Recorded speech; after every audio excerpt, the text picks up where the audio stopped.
سامعين صوت القرمشه؟ الصوت ده اللي كل الناس بتجري وراه علشان تعمل احلى ستريبس.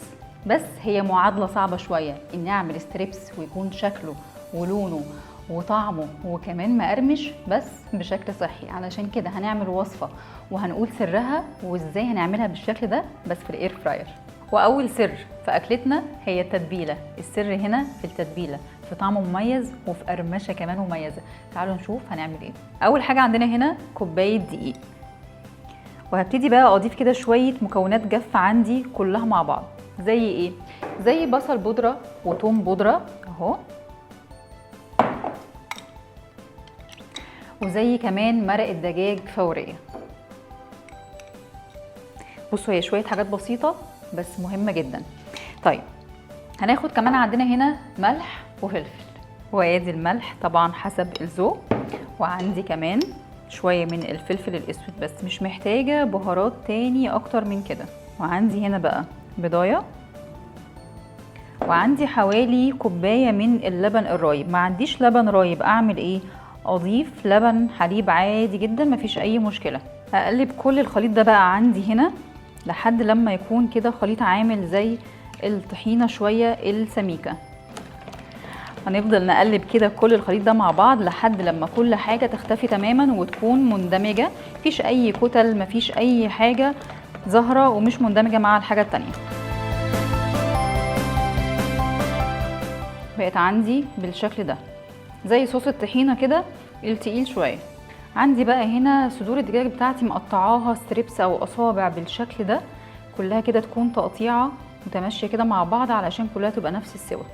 وابتدي كده انزل عندي بقطعه الصدور بتاعتي اهي،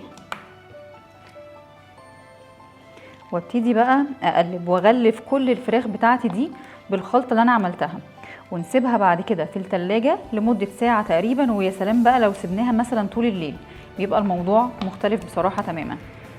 بعد ما الفراخ بتاعتي قعدت بقى شوية كده حلوين في التلاجة اهي بالشكل ده وكل قطعة اهي متغلفة، هعمل ايه بقى؟ هيكون عندي كورن فليكس مجروش، او هتلاقوا في بقسماط عند العطار مجروش برضو بالشكل ده.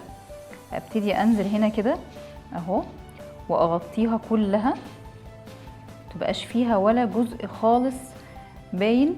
عايزه اقول لكم العجينه نفسها او الخلطه نفسها اللي عامله زي العجينه دي بتكون لزجه شويه، فبتمسك معايا الكورن فليكس ده او البقسماط المجروش بشكل كويس جدا اهي. بحسه اصلا عامله زي بتاعه بره بجد، اللي هي بتيجي بتكون نص سوا كده او تبقى فروزن واحنا بنحمرها بعد كده اهي بالشكل ده كده.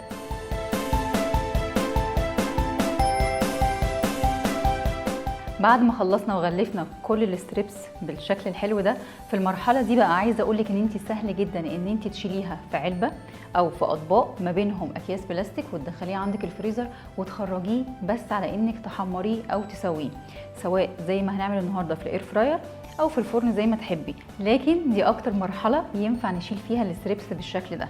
في حاله ان انا عايزه اقليها فهدخلها التلاجة شويه، الاير فراير هدخلها حوالي 10 دقايق في التلاجة، بعد كده هنشوف هنعمل ايه مع بعض. اول حاجه هجيب عندي ورق الزبده اللي هيحمي لي اصلا الوعاء بتاع الاير فراير تمام، وهبتدي ارص عندي بقى جنب بعض كده على قد الوعاء ما هياخد عندي عدد القطع. نرص كده جنب بعض لحد ما نشوف هياخد معايا كام قطعه.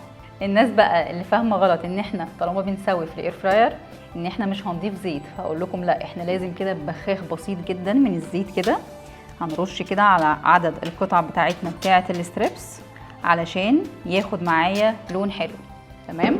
وبعد كده هنشغل على درجه حراره 180 لمده نص ساعه، نص الوقت على الناحيه دي والنص التاني هنقلبها مع بعض.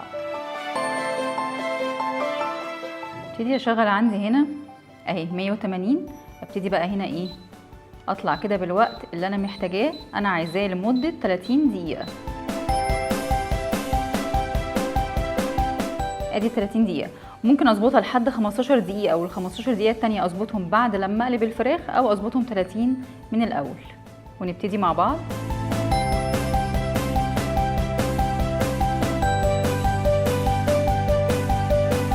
بعد ما عدى طبعا نص الوقت قلبت الفراخ على الناحيه التانيه ورشيتها بسبراي زيت، ودلوقتي باقي معانا دقيقتين بس.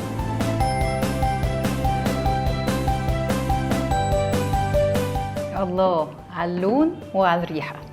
بصوا مش عايزه اقول لكم بس هي سخنه مولعه نار. بصوا سامعيني القرمشه واللون كمان يجنن. تعالوا كمان نشوف شكلها من جوه ازاي جوسي. شايفين شكلها عامل ازاي؟